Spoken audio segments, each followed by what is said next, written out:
सद्गुरु के प्रताप से जब आत्म जागी, काम क्रोध दोनों बिचले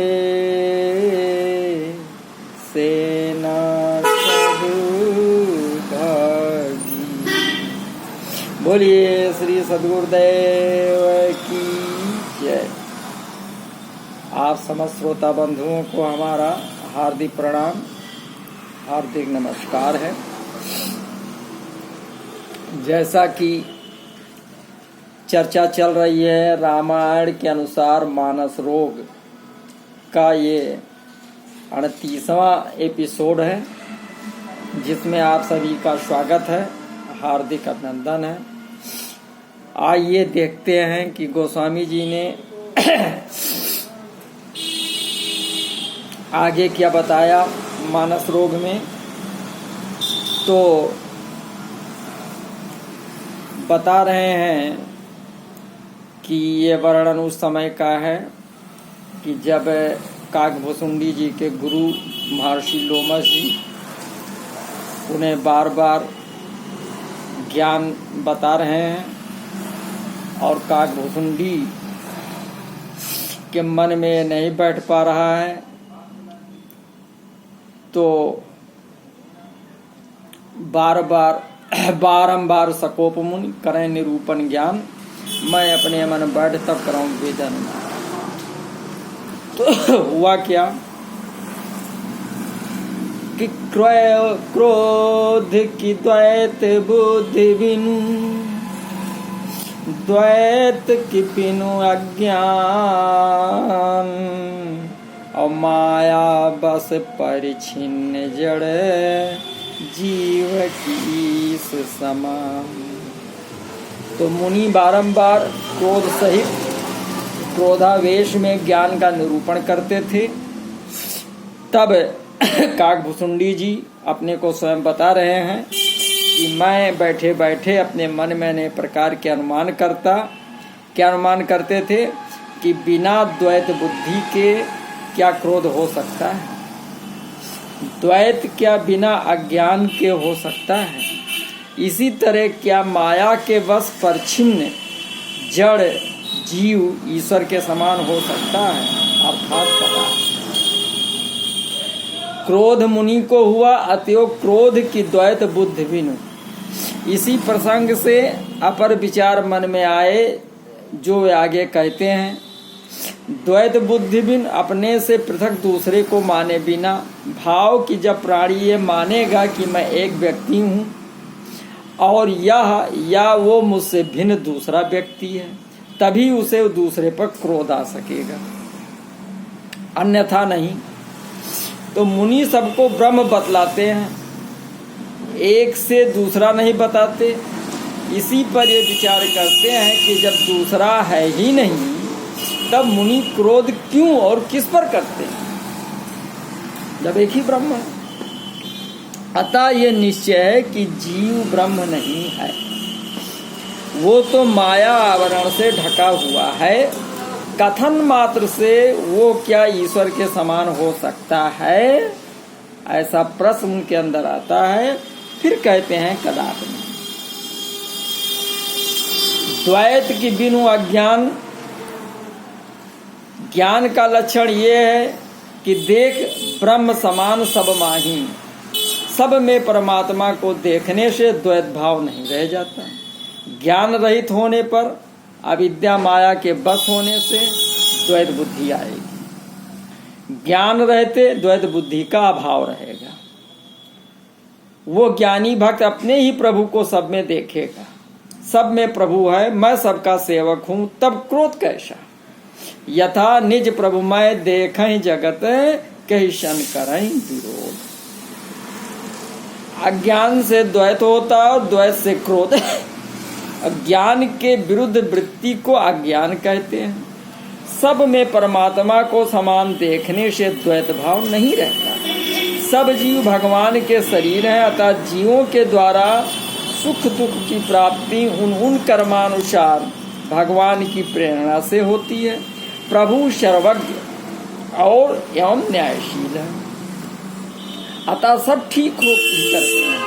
ऐसा विचार करने से किसी से भी शत्रु मित्र आदि भाव नहीं होते, क्योंकि फिर कोई जीव प्रीति या वैर करता नहीं रह जाता।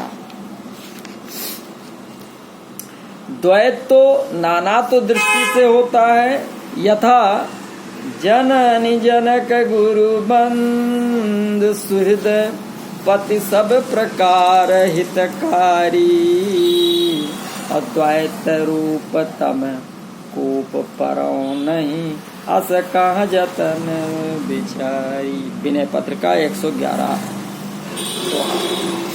अर्थात जननी यदि इन सब रूपों के द्वारा सब प्रकार से हित करने वाले आप ही हैं, तो ये सब आपके शरीर हैं, ऐसा ऐक्य दृष्टि के विरुद्ध द्वैत रूप अर्थात उन्हें पृथक पृथक सत्तावान मानने पर उनके ऋणी होने से तम कूप यानी अज्ञान में भवकूप में पड़ूंगा। इस द्वैत रूप अज्ञान से रक्षा का यत्न विचारिए, ये प्रार्थना। तात्पर्य कि नानात्व दृष्टि ही अज्ञान है, उसी से द्वैत होता है, और द्वैत से क्रोध। यथा जौ निज मन परिहरई विकारा, और तो कत द्वैत जनित संसृत दुख संशय शोक अपारा। शत्रु मित्र मध्यस्थ तीन ये मन कीन्हे बरियाई, और त्यागब गहब उपेक्षणीय आई हाट कथरिन की नाई। विनय पत्र का 124। क्रोध की द्वैत बुद्धिविल, यहाँ से ये विप्र अनेक अनुमान करता है, पर इसका भाव ये नहीं कि ये सभी अनुमान सिद्धांत। इनमें से कोई अनुमान सत्य संवादी भ्रम है और कुछ असत्य विषमवादी भ्रम। अद्वैत बुद्धि स्थिर होने पर भी कभी कभी प्रारब्ध कर्म संयोगवश, कभी इस प्रेरणावश क्रोधादि विकारों की क्रिया होती है। नारद जी ने प्रत्यक्ष भगवान को ही साथ दिया है। वृत्तासुर ब्रह्मनिष्ठ था, पर उसने तो अनुचित अत्याचार भी किए हैं। सहस्ता अर्जुन भी भगवान दत्तात्रेय के शिष्य थे, ब्रह्मनिष्ठ थे, पर उन्होंने भी जमदग्नि ऋषि पर अत्याचार किया। अतः क्रोध की द्वैत बुद्धि भी ये निरपवाद सिद्धांत नहीं है। नारद जी विशिष्टा अद्वैती मानो या द्वैती मानो या अद्वैती, उन्होंने नल कुबर मणिग्रीव को साप दिया है। रघुपति को लंका और पंचवटी में क्रोध हुआ है। सारांश ये कि संत या ज्ञानी की पहचान वाह्य लक्षणों से करने में धोखा रहता है। लोमस, नारद, अगस्त आदि महापुरुष कारण पुरुष होते हैं। ईश्वरी प्रेरणा रूपी माया उनको निमित्त करके अघटित घटना कराती है। भुसुंडी जी तर्क करते हैं कि लोमस ऐसे विज्ञानी चिरंजीवी को क्रोध आ गया। इससे सिद्ध है कि जीव में अज्ञान कारण सूक्ष्म बना रहता है, काल पाकर जागृत हो जाता है। इसी से जीव माया बस दीन हो रहा है, तब वो ईश कैसे हो सकता है। यदि कोई कहे कि उन्होंने शिक्षा भाव में क्रोध किया है, तो ये भी नहीं बनता, क्योंकि अज्ञानी शिष्य पर ही शिक्षा संभव है, और जो मतवादी हैं उस पर शिक्षा भाव कैसा है। तो माया बस परछिन्न जड़ जीव की ईश समान। तो ईश्वर स्वतंत्र है, जीव माया बस परतंत्र होकर जड़ हो रहा है। परतंत्र स्वतंत्र के समान कैसे हो सकता है। यहाँ विशिष्टाद्वैत का प्रतिपादन किया है, अर्थात ईश्वर, जीव और माया तीनों की स्थिति पृथक पृथक दिखाई है। परिच्छिन्न, सीमायुक्त, परिमित यानी पृथक किया हुआ। तो इस तरह भाव हुआ कि ईश्वर से अलग है। इस प्रकार भाव यह है कि जीव माया बस होने से अहंकारी हो गया, कर्माभिमानी होने से भगवान से विमुख हो गया, देह गेह को अपना मानने लगा, यहाँ तक माया से गांठ जोड़ ली कि स्वयं अपने को देह मानने लगा, देहाभिमानी हो गया। यथा जिय जबते हरिते बिलगान्यो तब ते देह गेह निज जान्यो, माया बस स्वरूप बिसराय। मैं तय निज कर्म डोर दृढ़ कीन्हो, अपने ही करन गांठ हट दीन्ही, ताही ते परबस पर्यो अभागे। विनय पत्र का 136। तो यही सब भाव माया बस परछिन्न में है। देहाभिमानी होने से अपने को देह मानने से जड़ कहा गया, क्योंकि देह जड़ वस्तु है, पंचभूतों से रचित है। जीव की इस समान तो जीव परतंत्र है, माया के बस हो जाने वाला है। उसके बस होने से वो देहाभिमानी कर्माभिमानी है। माया बस जीव सचराचर, माया बस जीव अभिमानी। ईश्वर और ईश्वर स्वतंत्र है, माया उसके बस में है। वो प्रभु से सदा डरती रहती है, उनके इशारे पर नाचने वाली है। यथा परबस जीव शबस भगवंता, ईस बस माया गुण खानी, बंध मोच पर सर पर माया प्रेरक शिव, देखी माया सब बिरगाड़ी, अत सबीर जोरे कर ठाड़ी, सोई प्रभु भूरु विलास खगराजा, नाच नटी सही समाजा। ईश्वर उसके बस में नहीं है तो वे उससे परे हैं। यथा प्रकृत पार प्रभु सबूरवासी, तो माया मोह पार परमीशा, माया खल नर्तकी बिचारी। तो जीव बंधन में पड़ता है, ईश्वर उसे छुड़ा देता है। यथा बंध मोक्ष प्रद इत्यादि। अतः जीव ईश्वर के समान कैसे हो सकता है? पर छिन्न अर्थात माया के बस उसी के घेरे में पड़ा, चारों ओर से भली प्रकार छिपा है और उसी प्रकार जड़ सा हो गया। इस प्रसंग भर में प्रत्यक्ष प्रमाण, वक्रोक्ति और प्रथम विनोक्ति अलंकारों की संसृष्टि है। अब आगे गोस्वामी जी बता रहे हैं कि काकभूषुंडी जी क्या सोच रहे हैं कि कबहु की दुख सब कर हित ताके, अत्यहि की दरिद्र परश मन जाके, पर द्रोही की हो ही निशंका, कामी पुण्य की रहाई अकलंका, वंश की रह द्विज अनहित कीने, कर्म की होय स्वरूप चीन्हे। अर्थात सबका भला चाहने से क्या कभी दुख हो सकता है? जिसके पास पारसमणि है, क्या उसे दारिद्र्य या कंगालपन सता सकता है? जिसका खुद पारसमणि है। तो क्या परद्रोही निशंक हो सकता है? और क्या कामी कलंक रहित रह सकते हैं? क्या ब्राह्मण का अनबल करने से वंश रह सकता है? अर्थात नहीं रह जाता, उसका नाश होता है। तो क्या अपना स्वरूप पहचान लेने पर कर्म हो सकते हैं? वंश की राह द्विज अनहित कीने, कर्म की हो स्वरूप ही चीने।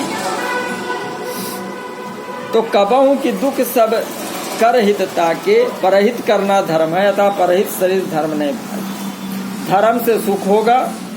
तय की दरिद्र यथा डरहु दरिद्र ही पारस पाए, पर द्रोही की होय निशंका। दूसरे जो द्रोह करता उसे स्वयं भी शत्रु से भय रहता, वो मेरा कुछ हित न करे। ताय की संपत्ति सगुन शुभ, सपने मन विश्राम। वंश की राह तो यथा दहाई कोट कुल भूषण रोशु, जिम द्विजद्रोह किए कुल नाशा। क्योंकि एक तो अपने तेज से बलवान है, दूसरे भगवान उनका अपमान सह नहीं सकते, उनके लिए तो अवतार लेते हैं। विप्रदेन सुरसंत लीन मनुज अवतार, तब भला विप्रद्रोही उन्हें कब भावेगा। यथा मोह न सोहाय विप्र कुल द्रोह। तो आशा यह कि आत्मस्वरूप जान लेने पर वो सदा आत्मा से ही रमण करता हुआ उसी में तृप्त और उसी में संतुष्ट रहता है। आत्मा के अतिरिक्त उसे ज्ञान योग या कर्म योग रूप साधनों की अपेक्षा नहीं रहती।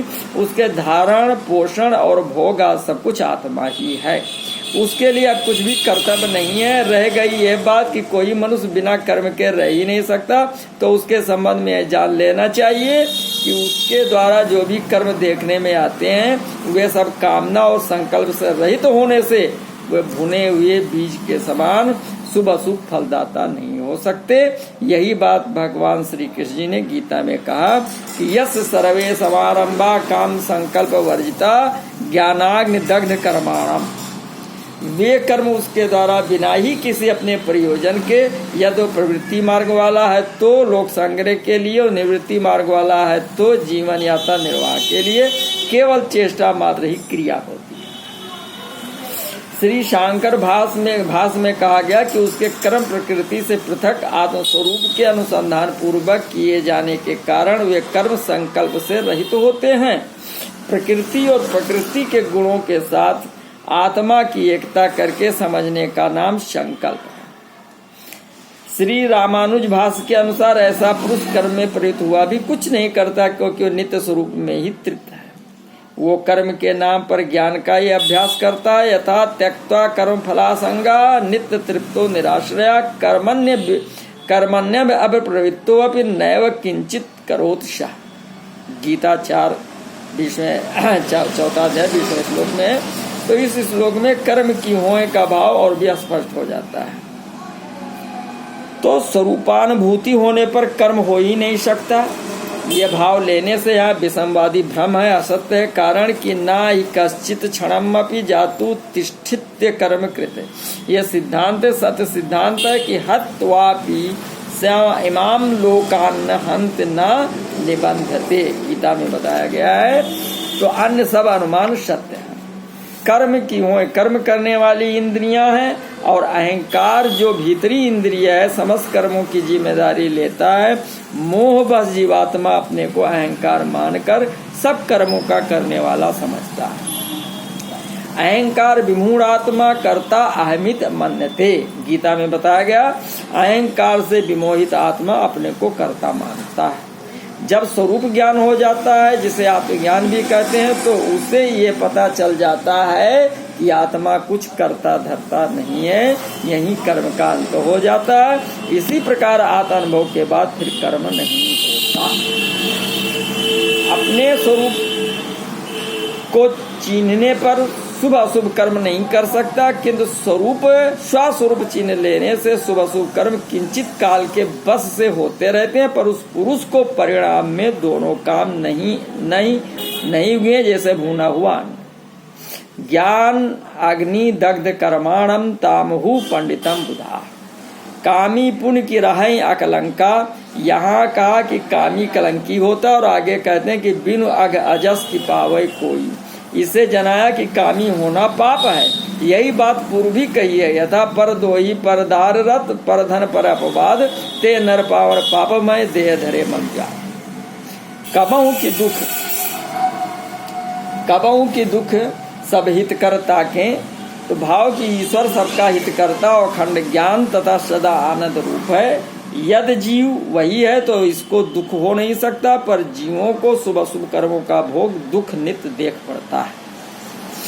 अतः जीव ईश्वर कैसे हो सकता है? जैसे पारसमणि जिसके पास है वो दरिद्र नहीं हो सकता, पर द्रोही की होए भाव की ईश्वर स्वतंत्र है, निर्विकार है। जीव क्रोध बस सबका द्रोही अतः शाविकार होने से सदा शंकित रहता है। इसी तरह काम विकार बस कलंकित रहता है। तब वो ईश्वर कैसे हो सकता? वंश की राह द्विज अनहित कीने। जीव लोभ और अभिमान बस होकर ब्राह्मण की हित हानि करता है, इससे नाश होता है। भाव की यद्यप जीव ईश्वरांश है तथा आत्मरूप भूल गया, माया बस जीवत धारण कर देहाभिमानी हुआ और पाप पुण्य करके दुख सुख भोगता है। यदि वो आत्मरूप को पहचाने तो पाप पुण्य कैसे कर सके, क्योंकि स्वरूप चीनने पर कर्म होते नहीं। तब तो जीव कर्म करता है, वो ईश्वर के समान हो सकता है। कर्म की होए भाव की जैसा ऋषि ने ज्ञान का स्वरूप कहा है, वैसा स्वरूप जान लेने पर फिर क्या कर्म साधन वेद तपस्या आदि रहता, अर्थात ये कथन मात्र ही उनका जान पड़ता है, तादृश विश्वास नहीं है। फिर आगे गोस्वामी जी बता रहे हैं कि काहु सुमति की खल संग जामी, अशुभ गति पाव की पर त्रियगामी। और भाव की पर ही परमात्मा बिंदक, सुखी की हो ही कबहु हर निंदक। राज की रहाय नीत बिनु जाने, अवाग की रहाय हर चरित बखाने। और पावन जस की पुण्य बिनु होई, और बिनु अग जस की पावई कोई। अर्थात क्या दुष्ट के संग से किसी में सुंदर बुद्धि उत्पन्न हुई है? क्या परिस्त्रीगामी शुभ उत्तम गति पा सकता है? क्या परमात्मा को जानने वाले एवं प्राप्त भाव में पड़ते हैं? क्या भगवान की निंदा करने वाले कभी सुखी होते हैं? क्या बिना नीति जाने राज्य कर सकता है? क्या भगवान के चरित्र गाने से पाप रह सकते हैं? क्या बिना पुण्य के पवित्र यश होता है? क्या बिना पाप के कोई अपयश होता है? तो काहु सुमत की संग खल संग जामी, यथा बिनसय उपजय ज्ञान जिम पाए कुसंग सुसंग, को न कुसंगत पाए न साई रहाय न नीत मते चतुराई। तो शुभ गत पाओ कि परत्रियगामी, यहाँ कहो पूर्व कहा था कि कामी पुण्य की रहाय कलंका। कामी और परत्रियगामी एक ही है, इसमें पुनरुक्ति नहीं, क्योंकि दो स्थान पर दो पृथक बातें कही गई हैं। तो पहले से कामी का लोक बिगड़ना, दूसरे से परलोक नष्ट होना कहा, कलंक इस लोक में और अशुभ गति परलोक में। तो इस तरह लोक परलोक दोनों का नष्ट होना काम से दिखाया गया है। भाव की परय अर्थात नहीं पढ़ते वे तो प्रभु के हो ही जाते हैं। जानत तुम्हें हो जाई। हर निंदक सुखी नहीं होते, क्योंकि हर गुरु निंदक दादुर होई, जन्म सहस पाओ तन सोई, और जन्मत मरत दुसा दुख होई, बिंदक शब्द मानस में दो। तो इस प्रकार से परम साधु परमारथ बिंदक, दूसरे आप बिंदक प्राप्त करने वाला, जानने वाला, ज्ञाता है। तो नीति बिना राज नहीं रहता, राजनीति बिनु हर चरित तो पाप नाशक है, समन पाप संताप शोक के, तब उसके कहने पर पाप कब रह सकता है। पावन जस की पुण्य बिन होई, भव की यश अपावन भी होता है। कुकर्म से या पाप से जो यश कमाया जाए वो पावन नहीं है, जैसे रावण आदि का यश। इसी भाव से लक्ष्मण जी का व्यंग परशुराम के प्रति इस प्रकार है, लखन कहो मुन सुजस तुम्हारा, और तुम्हें अछत को बढ़ नहीं पा रहा। गर्भ के बालकों को मारना पावन यश नहीं है, अतः कहा कि पावन जस पुण्य कर्म से ही होता है। कबहु के दुख सब कर हित ताकें इत्यादि का भाव कि जीव में सब गुण अवगुण देखने में आते हैं। खल संग से दुर्बुद्धि, परतीयगामी होने से नरकगामी, परमात्मा चिंतन से भवपार, हर निंदा करने से दुखी, अनितवान होकर राजभ्रष्ट, हरि गुणगान करके निष्पाप, पुण्य करके यश और पाप करके अपयश का भागी होता दिखाई दिया। ईश्वर में ये कोई बातें नहीं है, तब जीव ईश्वर समान कैसे है? जब ये सब सिद्धांत अटल हैं, अबाधित हैं, कैसे ही जीव की ईश समान ये सिद्धांत भी निर्वाध और अटल जानना चाहिए। अब कहा कि लाभ की किछु हरि भगत समाना, और जही गावहि श्रुते संत पुराना, और हानि की जग यही सम किछु भाई, और भजिए न रामई नर तनु पाई। तो हर भक्ति के समान कोई दूसरा लाभ नहीं है, जिसे श्रुति संत और पुराण गाते हैं। क्या संसार में इसके समान कोई हानि है? तो आग की पिसुनता सम कुछ आना, और धर्म की दया सरिस हरियाना।